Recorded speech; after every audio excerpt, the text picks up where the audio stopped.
Basil Rathbone and Nigel Bruce in the new adventures of Sherlock Holmes.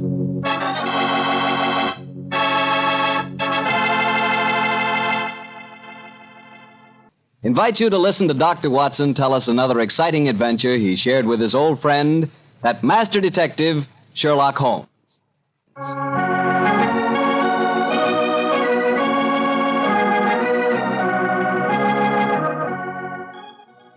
And now I'm sure our good friend and host, Dr. Watson, is waiting, so let's go in and join him. Go in. Good evening, Doctor. Good evening, Mr. Bartell. Here, quiet with it. Down, Monty. Down there. The dogs seem very pleased with themselves tonight. Did they have a good day? Yes, the three of us did, my boy. I took a 7-iron and some old golf balls on the beach this afternoon. I improved my game, I think, and the dogs had a great time chasing the golf balls. On the way home, the little rascals had a furious battle with an elderly pelican. So that day was complete. I'll have to join you on one of your afternoon strolls, Doctor. You and the dogs seem to have so much Oh, I fun. should be glad of your company, Mr. Bartell. Well, throw up your usual chair, and I'll get on with tonight's Sherlock Holmes adventure. Doctor, from the hints you gave us last week, I guess a Frenchman played a prominent part in the story. Yes, Mr. Bartell, he certainly did. His name was Francois Lavillard, and he was a detective of some note in his own country. At the time my story begins, it was in 1889 to be exact, Lavillard had come over to London to discuss with Holmes the difficulties of translating some of his monographs into the French language. At this particular time, I was in the early days of my marriage, Mr. Bartell, and this fact combined with a busy practice meant that I saw very little of my old friend. He must have missed you, Doctor. Oh, I think he did, though, of course, he'd never admit the fact, but to get on with the story. One cloudless June afternoon, I found myself in the neighborhood of Baker Street, and I couldn't resist paying a visit to Sherlock Holmes.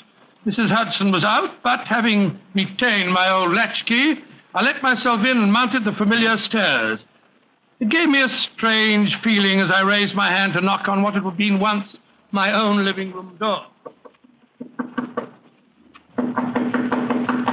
Come in.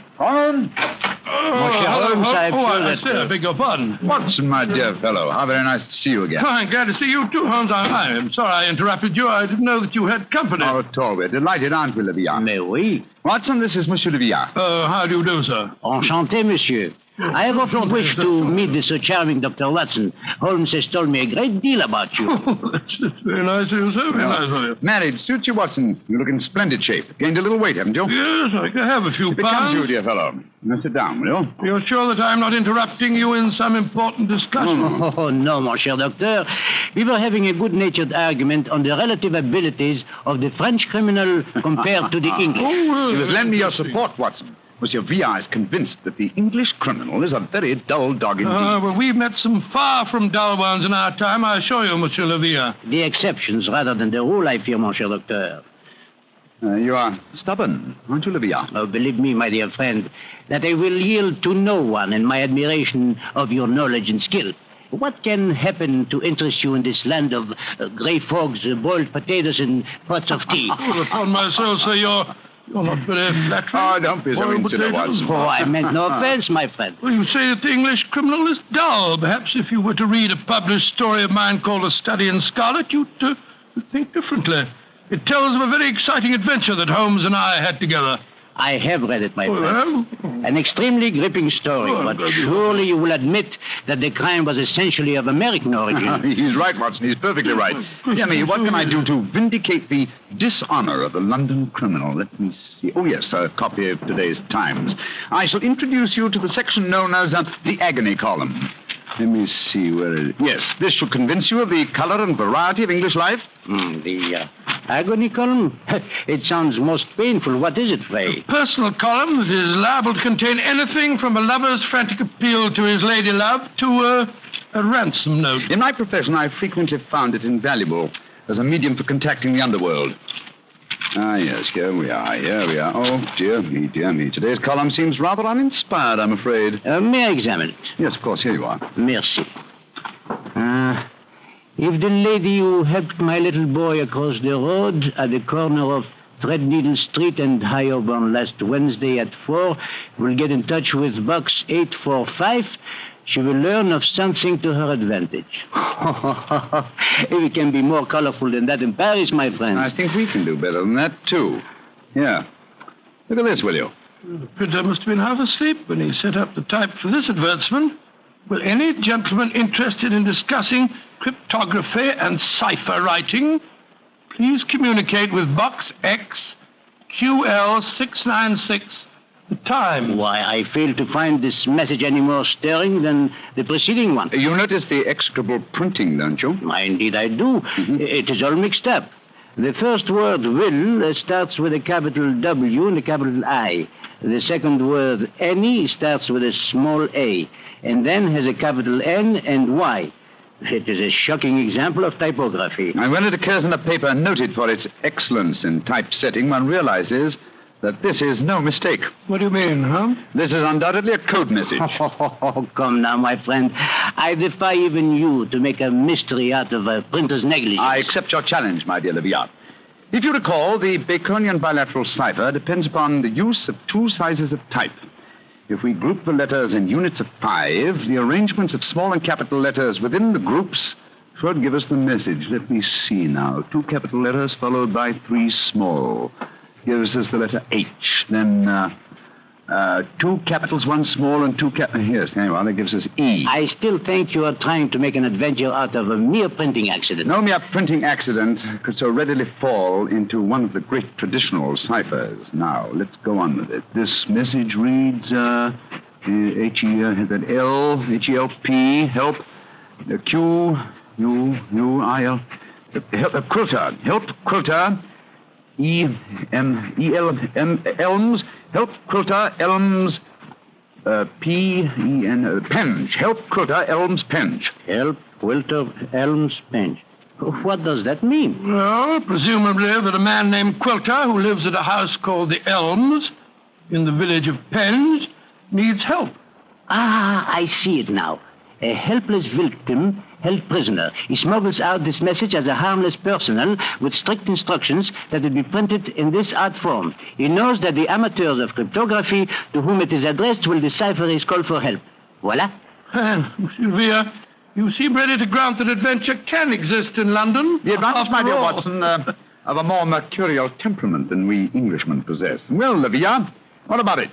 Shall we set off for Penge and rescue the ingenious Mr. Quilter from whatever dire fate awaits him at the Elms? I am all impatience. Splendid. Watson, I suppose you're too busy to join us. Too busy? Well, I mean, your practice, I'm sure you have patience to attend to. Oh, yes, of course. I have 2 further visits to make today, of course. One to a peppery old miser who has the gout, and the other to a wealthy society woman who has an acute attack of hypochondria. To blazes with both of them. I'm coming with you, Holmes, if you want me. Bravo, Watson, bravo. Then grab your hat and coat. The game's afoot.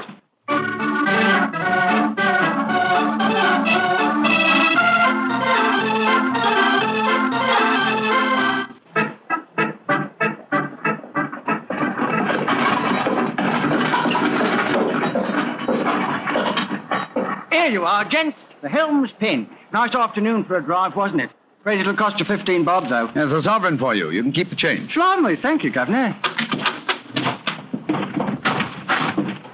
Top of the evening to you, gents.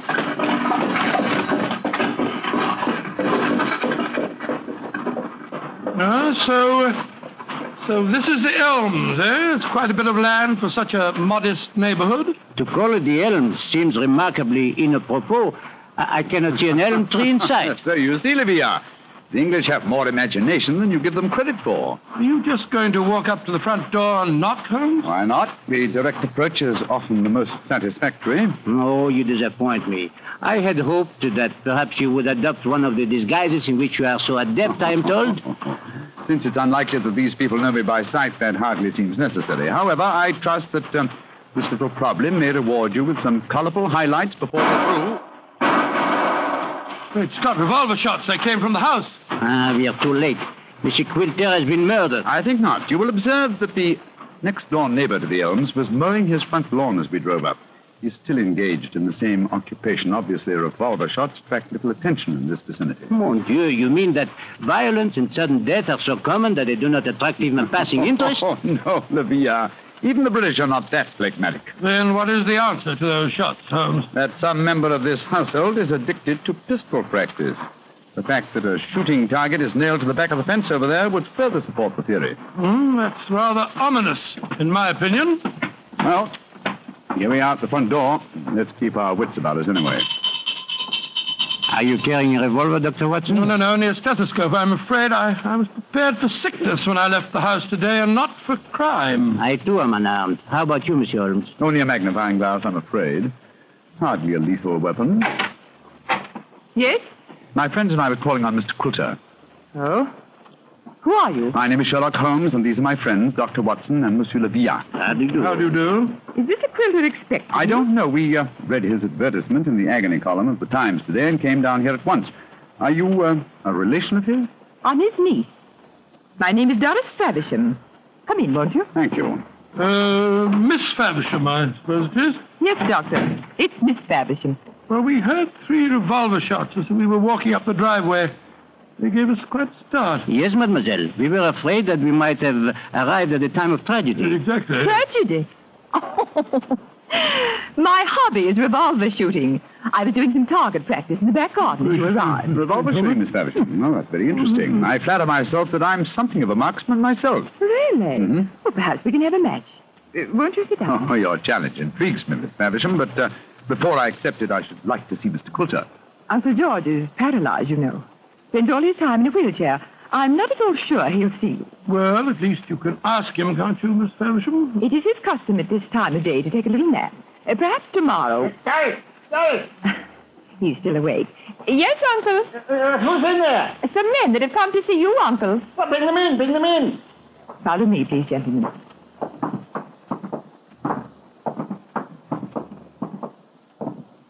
Uncle, this is Mr. Sherlock Holmes, Dr. Watson, and Monsieur Levilla. Levilla. How do you do, sir? Yeah. Sherlock Holmes, eh? Took you long enough to decipher my message and get here, didn't it? Your brother's a much faster worker, isn't he? Oh, what makes you say that, Mr. Quilter? I received this telegram from him at 11 o'clock this morning. Read it for yourself. What does it say, Holmes? Suggest you consult my brother Sherlock, and it's Mycroft Holmes. Yes, Mr. Quilter, my brother is a much faster worker. Or shall we say that he suffers from the unfortunate habit of early rising? He undoubtedly read the agony column 3 hours before I did today. Don't know about that, but I've been expecting you all day. I imagine you know why I inserted that advertisement. Well, I had the impression that you were under some form of restraint, that you were in need of a rescue party, as it were. Rubbish. No? My advertisement was a piece of subtle bait. The only person that could decipher the message would obviously be someone who knew the Baconian cipher. A very logical deduction, Mr. Quilter. Yes. I'm convinced, as any sensible man should be, that the so-called Shakespearean plays were written by Sir Francis Bacon. Really? But I felt that it needed a clever man to prove the fact. Mm-hmm. I was sure that anyone who was able to decipher my message was the man I needed. What will you take, Mr. Holmes, to do the job? I'm a rich man. Name your fee. You mean to say that you've inveigled Mr. Holmes down here just to do some research on the origin of Shakespeare's work? You needn't look so shocked, Dr. Watson. My uncle has offered to pay him a handsome fee. Well, what do you say, Mr. Sherlock Holmes? It would be an interesting subject for research, yes. I will concede that Ignatius Donnelly and others have proved almost beyond doubt that Will Shakespeare of Stratford-on-Avon did not write the plays, but I doubt greatly that Lord Bacon did. I may devote my leisure in later years to some investigation on the subject, but in the meanwhile, Mr. Quilter, I'm afraid I'm much too busy to undertake such an assignment. Well, please yourself. Show the gentleman out. Goodbye, sir. Good day, good day.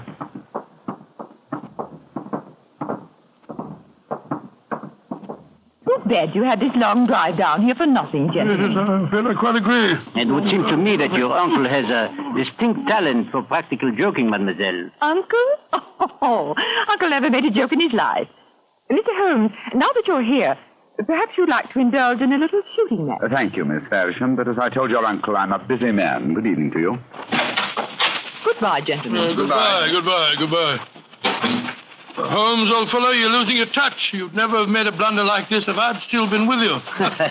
It is comforting for an aspiring detective like myself to know that the great Sherlock Holmes is fallible. Then am I to assume that I must continue the case alone? What do you mean, continue the case? There isn't one. Quilter's in no danger. He's in desperate danger. What? I'm only afraid I may be too late to save him. But we have just spoken to the man. Oh, no. Did neither of you notice the traces of fresh loam on the boots of that supposedly paralyzed man? Gentlemen, I fear the agony column has led us to murder.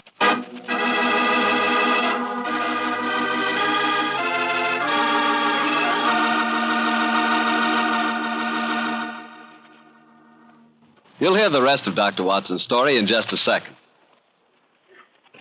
Well, Doctor, why did you have to break off your story there? Well, I had to break it off somewhere, Mr. Bartell, and that seemed to be the most exciting spot. It certainly was. I was convinced that the great Sherlock Holmes had been fooled, for once. What happened next? Well, my boy, needless to remark, we did not get into the cab and go back to London. But let me pick up the story at the same place that I broke it off. As Holmes said... Gentlemen, I fear the agony column has led us to murder. Murder? There was fresh earth on the soles of his boots, you say? Distinct traces, proving that the man in the wheelchair was not paralyzed. And that man, whoever he is, was impersonating Quilter to put us off the track. And the real Quilter may have been killed. I'm afraid so. Let's stop here, shall we, for a moment, while we make our plans. This hedge will hide us from the house in case they're watching from the windows. Now, this isn't a hard picture to reconstruct. There undoubtedly is, or was, a paralyzed Baconian scholar named Quilter. He managed to smuggle out that ingenious plea for help, but Mycroft's unfortunate telegram gave the game away. Ah, I see it now.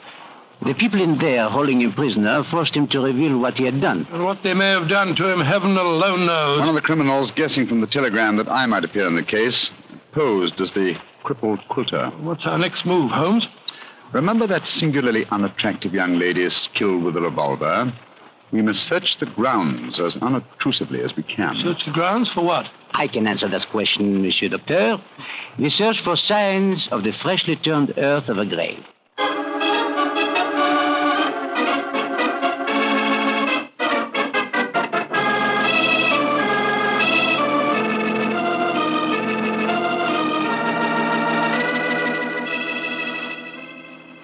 Well, we didn't find any traces of the poor devil's corpse, thank heavens. No. A great disappointment. Damn, you're very bloodthirsty, Levian. Hello. Look at the old fellow trimming the hedge over there. Must be the gardener. Let's have a chat with him. He may be able to give us some information. Good evening to you. Evening to you, Good gentlemen. evening. You work for Mr. Quilter? That I do, sir. That I do. Very fine work, too. I've seldom seen a better-kept garden. Thank you, sir. I do pride myself in my work. I wonder if you can help me. Be glad to, sir, if I can. Did you see a telegraph boy deliver a message here this morning? That I did, sir. The boy came here about 10 o'clock this morning. I was clipping the front edge at the time. And you've been working here ever since? Yes, sir. Brought my lunch with me today and ate it in the garden. Yes. Has anyone entered or left the house since that telegram was delivered? No, sir. No one except yourself. I see. I suppose you occasionally run errands for Mr. Quilter? Not much these days, sir. The poor old gentleman keeps his chair in the house pretty much all the time, sir. I did run a message for him yesterday, though. Did you? Where to? Well, sir, I was pruning the rose bushes under his study windows when the window opens and his hand comes out with a message. He told me to take it to the village office of the Times and to tell him to print it just the way it was. He looked kind of worried when he gave me the message, and he whispered to me, just as if he was afraid in his own house. I'm greatly obliged to you, sir. Here's 5 shillings for your trouble. Oh, thank you, sir. Much obliged to you. Good evening. Good evening to you, gentlemen. So that's how the message was smuggled out. And no one has come to the house or left it since that telegram was delivered. Therefore, Quilter or his body must still be inside that house. We are going to search the house? Yes, we They're are. not armed. They certainly are. They probably won't even let us in. Yes, they will. We have an infallible key to entry, a woman's vanity. Come on.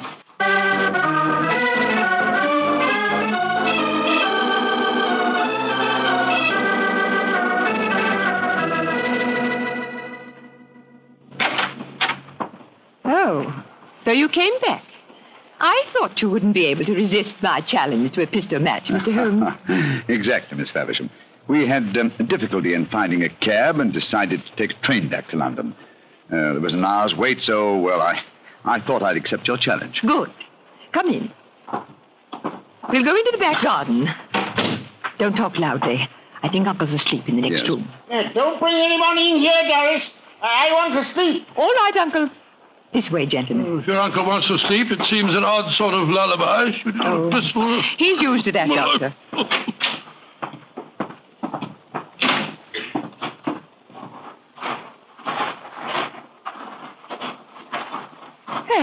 Here we are. This is a 50-yard range, Mr. Holmes. 3 shots. Best aggregate score wins. How much do you want to bet? Oh, you name the stakes, Miss Faversham. The sovereign? Certainly. Now, you take the first 3 shots. Very well. I must just check that it's loaded. Yes, 6 bullets. All right, here I go.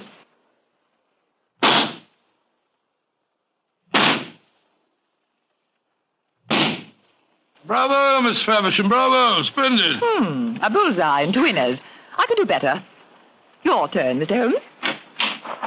Doris, who are these men? Friends of mine. I'll introduce you in a minute, Geoffrey. We're in the middle of a match at the moment. Your turn, Mr. Holmes. Revolver, please. Here you are. Thank you. You're sure you know how to handle a revolver? Oh, quite sure, thank you. Then why are you pointing it at me? Because I want you to raise your hands above your head. You, too, whatever your name is. Doris, who are these men? Put up your hands. I shan't hesitate to shoot, I assure you. Come on. That's it. What in heaven's name do you think you're up to? Finding out what became of the real Mr. Coulter. Search the man, Watson. Right, your Holmes. Olivia. Yes, sir? Go in the house, will you, and search it? But of course. Oh, this man had a revolver on his hip. Keep him covered with it. Stand still, you. Now, sir, who are you? From your resemblance to the man in the wheelchair that we saw earlier, I should say that you're a member of the same family. They're both relatives of Mr. Quilter. That's right. My name's Davies. I'm from the Australian branch of the family. Relatives, yes. And doubtless you stood to inherit his estate in the event of Coulter's death. You moved in on this defenseless old man, terrorized him, lived off him, and finally found it necessary to destroy him. You're talking absolute He's rubbish. telling the truth, and you know it. I can tell by your expression. Move back into the house, both of you. Come on. Keep your hands raised. All right, that's it.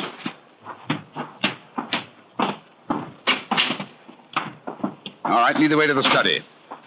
The man posing as Mr. Coulter is still there. We heard him call out as we came in. Yes, we might as well confront the 3 of them together. He's still seated in the chair, though he seems to be asleep. Olivia! Yes? Did you find anything? Not a trace of the missing man, Monsieur Holmes. Davies, what did you do with Mr. Coulter? I didn't do anything with him. Of course not. He's sitting there in that Oh, chair. it's no good lying to us. We know that man's an imposter. But this is a fantastic situation. Nobody's left this house since the telegram arrived, and nobody has come to it. And yet Mr. Coulter has vanished. Good Lord, how can he sleep through all this talk? You'd think that he'd been drugged. Olivia! We are idiots! You are unquestionably the most promising detective in France, and some people have been kind enough to grant me a similar status in England, and yet my old friend Watson has just solved the case. Well, it was nothing. I'm only too happy to... What'd you say? I solved it? Why, how? Listen. Huh? Listen to the breathing of that man in the chair. He has been drugged. There sits the real Mr. Coulter, the persecuted victim who sent a Cipher message for help. But the man we spoke to earlier. Was you, Mr. Davies, impersonating Coulter. After you'd received us, you took off your disguise, adopted an Australian accent, and hid your drugged victim by placing him in his own armchair, knowing that would be the last place we'd look for him. They would have kept him here until we've gone and then murdered him. What a devilish plot. What have you got to say for yourselves? It was Geoffrey's idea, not mine. I didn't have anything to do with it. That's a dirty lie. You're in this as much as I am. Oh, it's splendid. Yes, it's really charming. Yes. Please continue the argument, won't you? It'll make interesting evidence in court. You can't take us to court. Of course you can't. What's the charge? Quilter's still alive, isn't he? When Mr. Coulter revives under Dr. Watson's ministrations, you will be charged, I have no doubt, with, let me see, attempted murder, abduction, sequestration, duress, and probably several other counts. Monsieur Leviard, if you'll find us a cab, we'll take these miscreants to Scotland Yard. Our work is done.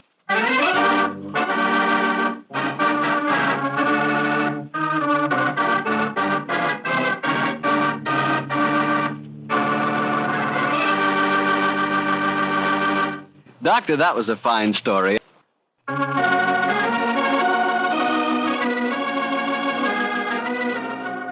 Tonight's Sherlock Holmes adventure was written by Dennis Green and Anthony Boucher and was suggested by an incident in Sir Arthur Conan Doyle's story, The Sign of Four.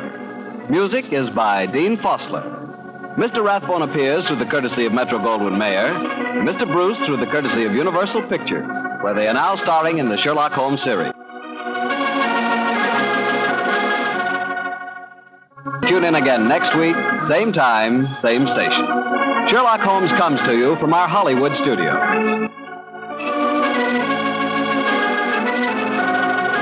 This is Harry Bartell saying goodnight. This is the Mutual Broadcasting System.